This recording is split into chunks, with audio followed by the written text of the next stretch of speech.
పళ్ళం పప్పు పళ్ళం అన్నం నెయ్యి వేడి అన్నం కాచిన నెయ్యి వేడి వేడి అన్నం మీద కమ్మని పప్పు కాచిన నెయ్యి వేడి వేడి అన్నం మీద కమ్మని పప్పు కాచిన నెయ్యి పప్పు తప్పడం కలిపి కొట్టడం భోజనం వన భోజనం తల్లి తోడు పిల్ల మేక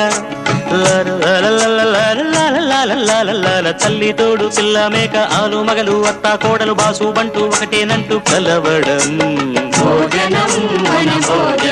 భోజనం వన భోజనం